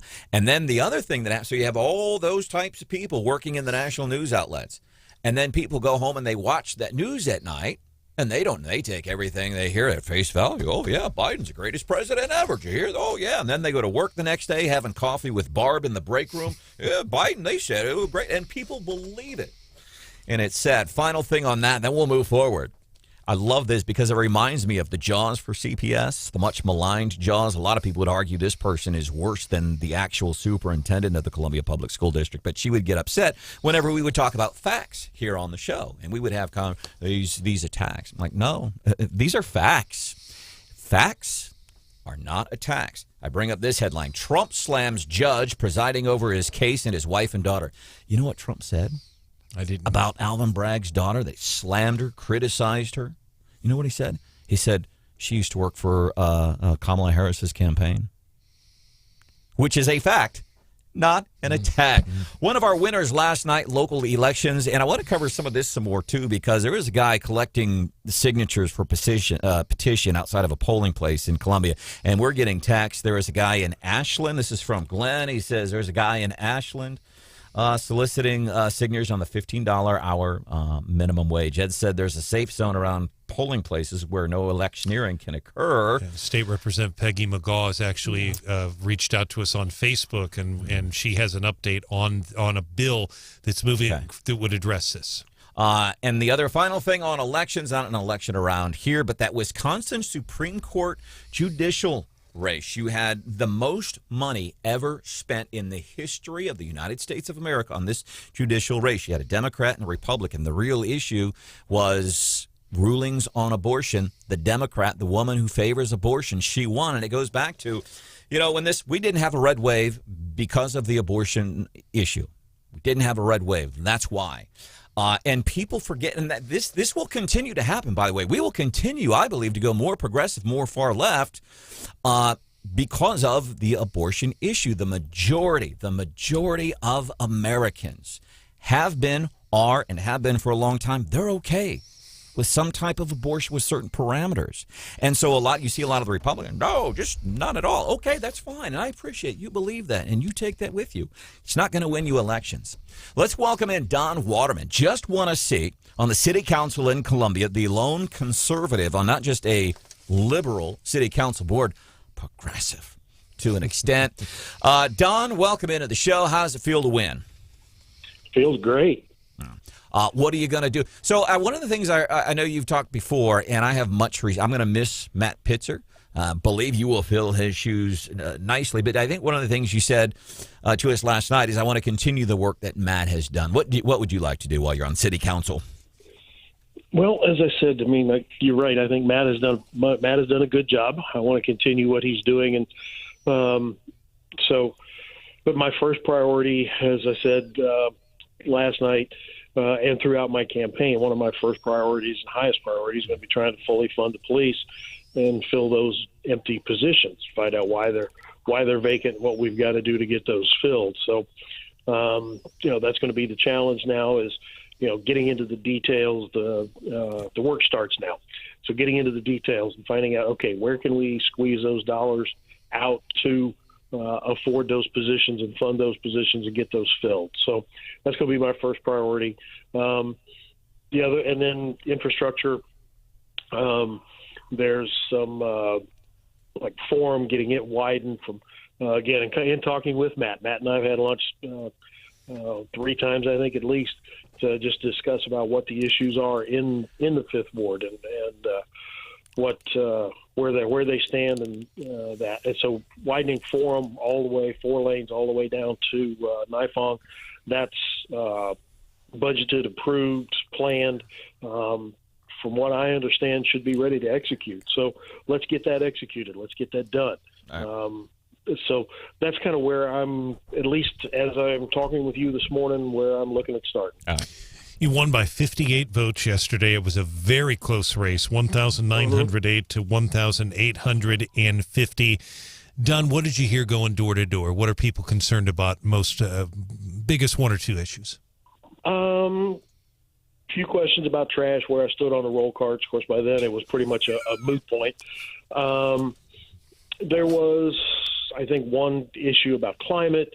Actually, most of the people, it was, I'd introduce myself, hand them my handbill, and say, just appreciate your consideration, your vote. They'd say thank you, and that'd be the end of it.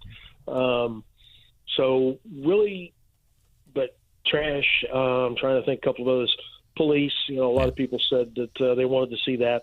What really made me feel good Monday night when I was knocking the last few doors, I had hit about 25 doors or so was all.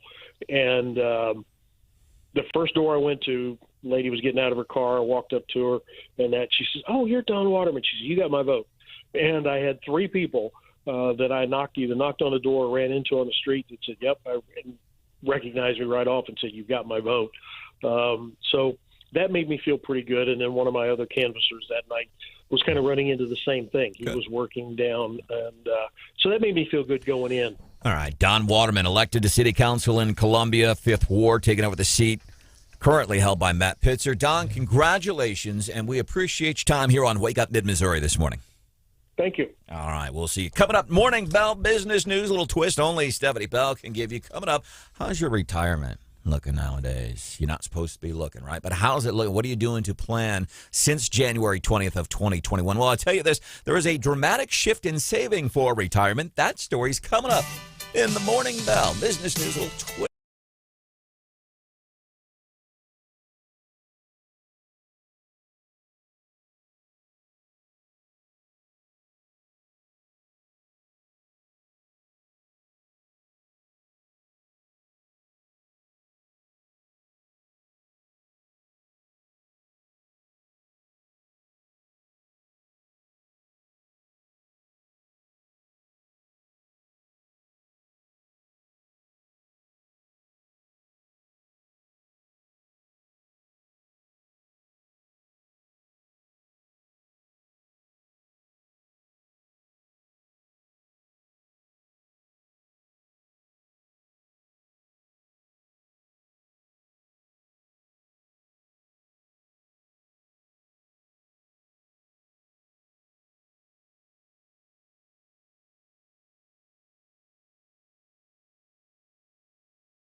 8:26, time for the Morning Bell. Business news with a little twist only Stephanie Bell can give you. She's going to be back on Friday. So here it is. How's retirement looking? Sometimes it's a fun question. A lot of times it's not, especially what's been happening over the past couple of years. January the 20th of 2021, somebody had said, we had encouraged people, don't look at your retirement. Don't look at your retirement. November 2022, when that big red wave happened. What if people were going and looking at the retirement and seeing what Democrats are doing to the economy? I wonder if that would have changed the results of the November 2022 election. But I guess maybe some good news. Saving for retirement in America is making a dramatic shift as Dow futures opened down about 29 points this morning. This after closing down 198 points yesterday. They'll be opening up, markets will be opening up here shortly. So apparently all generations, not just that more people are putting into retirement plans and doing retirement plans and investing for their future, it's even among younger people, which is typically the thing. Because what happens? You get out of college and you get somebody in the...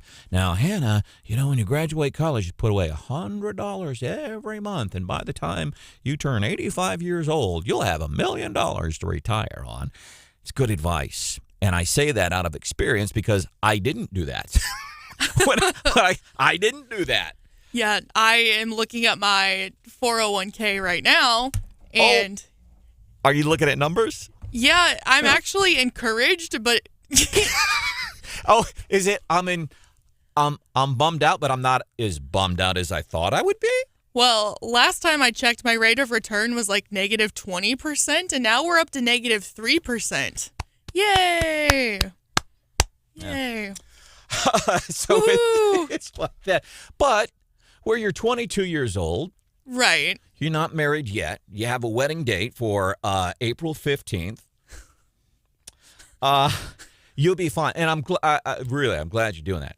I didn't do it. So it's good news. See, younger people, they're socking away for retirement. And I think that's huge. My grandfather, I didn't get any inheritance, and I won't get any from anybody. My grandfather, who had a ridiculous amount of money, he said, you're not getting a retirement. You're not getting, we're not going to leave anything to you in the will. It's going to charity. We're going to pick some charity, Missouri-specific things, and we're giving all of our money to that. We just don't think that because we worked hard and we made a whole bunch of money, we don't think you should benefit from it. And I've never had an issue with that. I'm like, yeah, I'll work for my own stuff. Just because I have the last name Rathert doesn't mean I should get a chunk of money from my now dead grandfather. I kind of like that. Shaquille O'Neal has said the same thing. He said one time, he said, my kids aren't rich. He said, I'm rich, but my kids ain't. And now that's kind of not true anymore. Apparently one of his kids, he's a male supermodel, like $5 million in the bank.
their countries and their success as she did our own. It would be nice, instead of traveling all over the world, if she'd travel to our southern border, something that she was specifically asked to handle. It's real simple, isn't it, John? You have a job to do. Do your job. If your job entitles these responsibilities, you just do it. And here's why it matters. I mentioned this on the Randy Tobler show yesterday. He's here each weekday at 4 o'clock. Pretty good show. As a matter of fact, get a guy who works on a music station, one of the music stations in the building. And he says, I actually kind of like that Tobler show. And I was just kind of surprised because it's not somebody that I would stereotype as listening to 93.9 The Eagle and 104.5 News Radio 950 KWOS. But it's also, and I said this on the Tobler show yesterday, illegal immigration. And brought up the story. There's a woman about, an hour and a half, 2 hours to the east of us from Jennings, twice in the span of a year.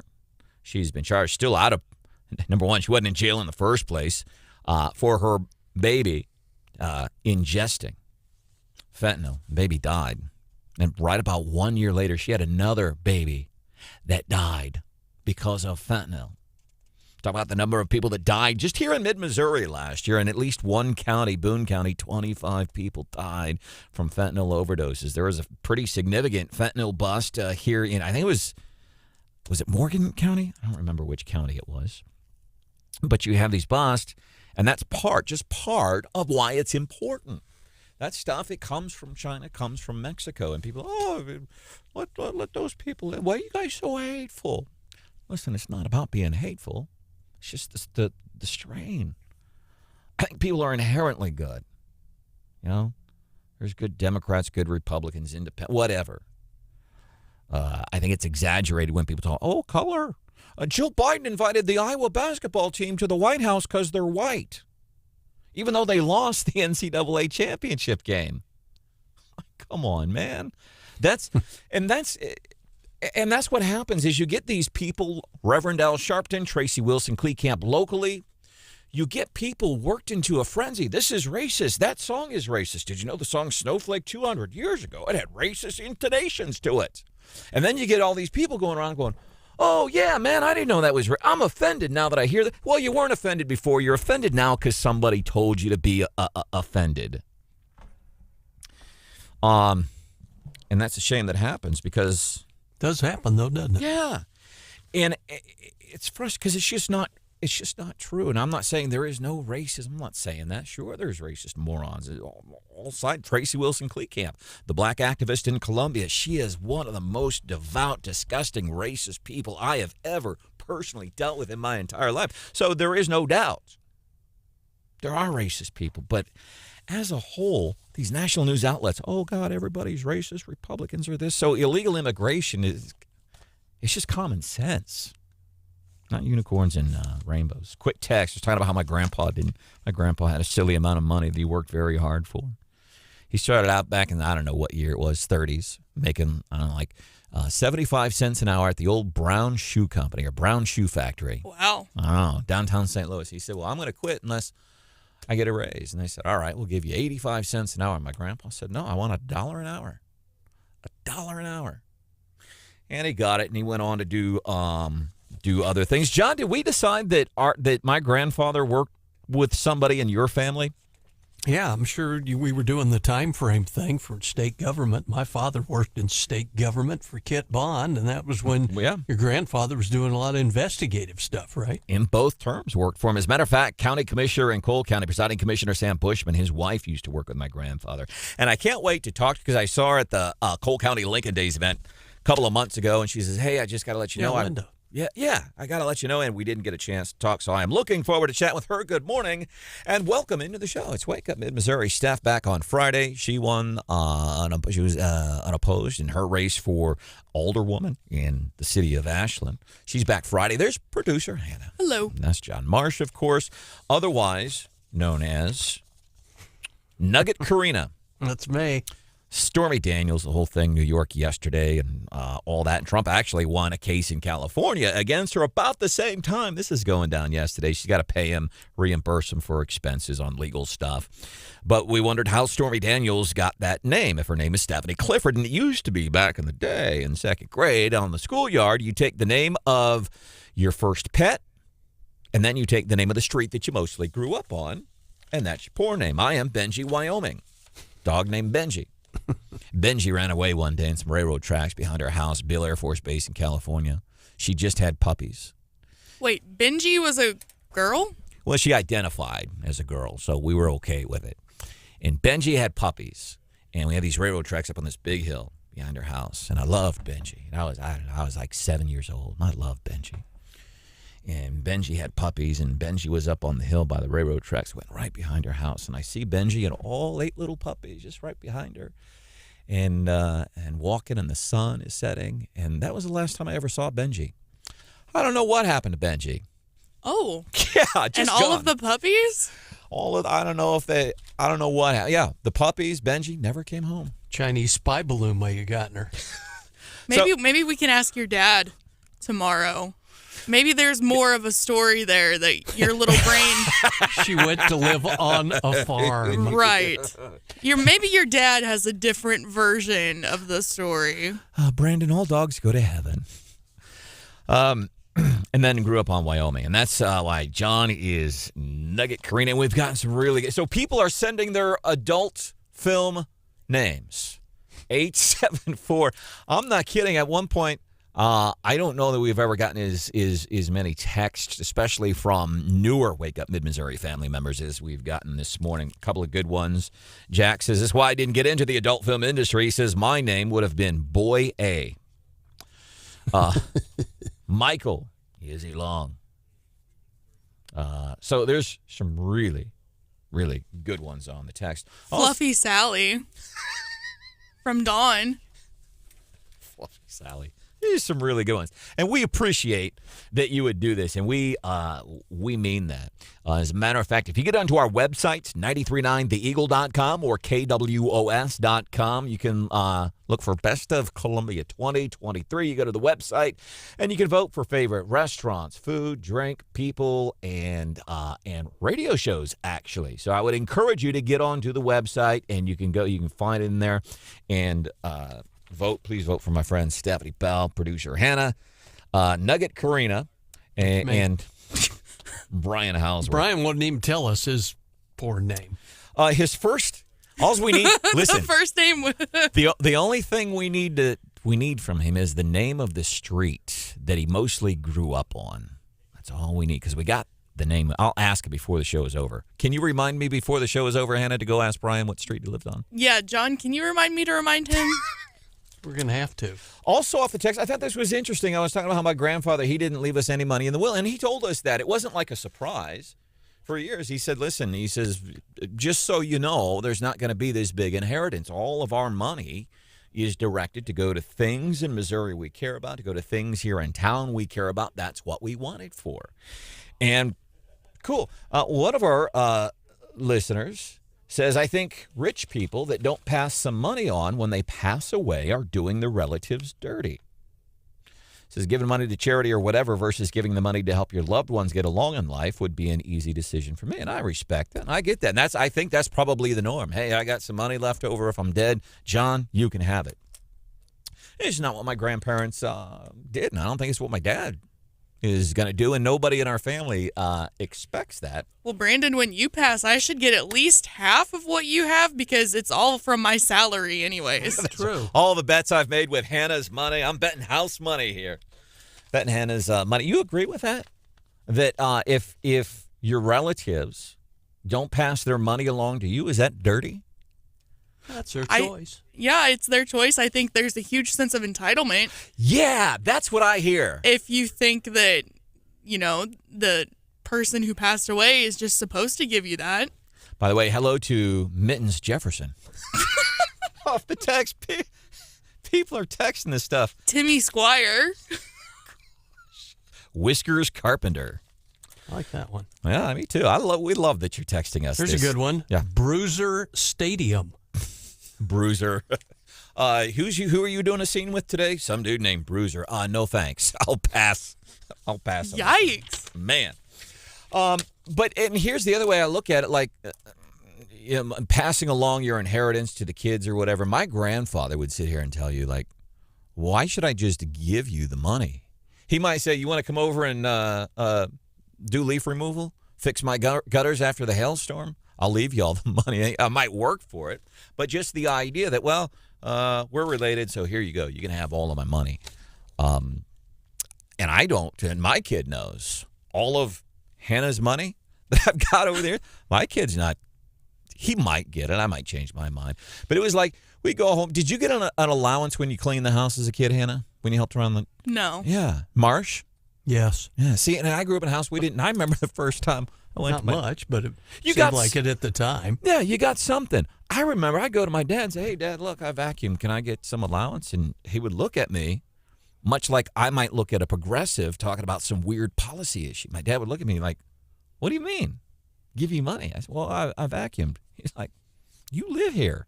I was going to say, I think I really rallied for allowance for a little bit, and I always got the same answer. We allow you to live here. That's your allowance. You got your allowance. Breakfast, lunch, and dinner. Yeah, and that works. I have no issues with that. My son, I raised him the same way. Like, you don't get an allowance. You live here. You can help out, too. And what about this, bringing a report card home with straight? Can you believe I used to get straight A's? All A's until I got to high school. I would come home with a report card full of A's. Dad, look. And all the kids in the neighborhood, they get 25 cents an A. So I'm doing the math here. I get 8 quarters, Dad. And again, that look like, what the hell are you talking about? I'm like, well, I got an A. Kids get paid for A's. Like, no, you don't. We're not paying you for something you're supposed to be doing in the first place. No. Coming up, we're going to be doing something. And don't ask me what happened to Benji. I do need to ask him. So as it turns out, my dad is actually, he's going to be hanging out with us, John, tomorrow. Maybe that's something we should add. By the way, Dad, beautiful story. Benji, railroad tracks, 8 puppies, diligently in line behind her, sun setting and all that stuff. Whatever happened to Benji? Afraid to ask. May not like the answer. That we'll get. Leftovers coming up then.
Enjoy. I love it whenever we open up our refrigerator and see what kind of we get to poking around for some leftovers, and we only pull out the good stuff. We like to do this before we get into the Gary Nolan show. He's here at 9 o'clock. Wanted to mention this Best of Columbia, Best of Inside Columbia 2023 website, 939theeagle.com, and you'll be able to look for, and you can vote for things like your favorite restaurant, your favorite bartender, your favorite radio show. Wake Up Mid-Missouri is a finalist nominated this year, so if you could vote for Steph, Hannah, John, and Brian Houseworth would consider that a personal favor. Brought to you in part by Compass Chiropractic and 315 Primo Cannabis.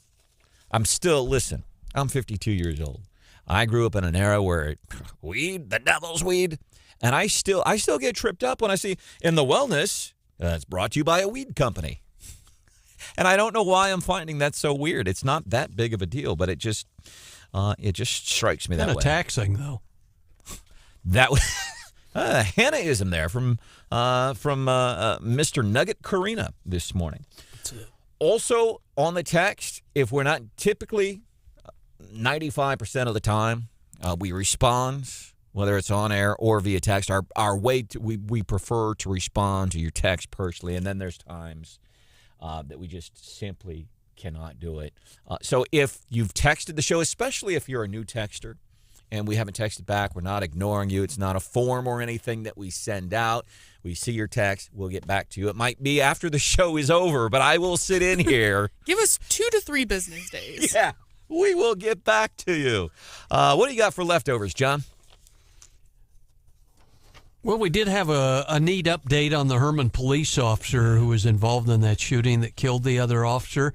We now learned that Adam Sullentrup, who's been hospitalized here in Missouri, is moving to a Colorado rehab hospital that specializes in spinal and brain injury treatment. That was a shooting involving the man in Herman who shot 2 officers, and Detective Sergeant Mason Griffin of the Herman PD died. But some positive news on Officer Sullentrup. He continues to recover, and he's well enough. At least they can move him to a hospital that specializes in some of those things that John just talked about. Didn't get a chance to get to this today. And there's you wait a lifetime for a joke like this. Oh, boy. Right? And this is a joke I could totally see Hannah dropping on folks. What do diapers and politicians have in common? Oh, come on. No, it's a real story. And the reason is because for the same reason, they're both full of crap and should be changed often or something like that. So you wait a lifetime for a real life joke. Big topic. So we're all going out. We're voting in municipal elections, and then we're watching the TV to see what happens with Trump there in New York. And while all that's happening, a couple of lawmakers having it out for about an hour in Jefferson City yesterday over diapers.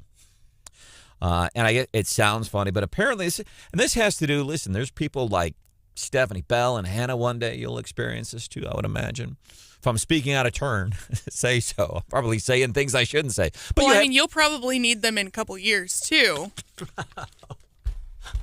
That'll teach you to ask her. Wow. The expense of being a parent and what it costs kids daycare. You got to feed them a couple of times a week. That gets expensive. And then things like diapers. But apparently a couple of lawmakers, Senator Lauren Arthur, she is a Democrat, and, of course, Bill Eigel,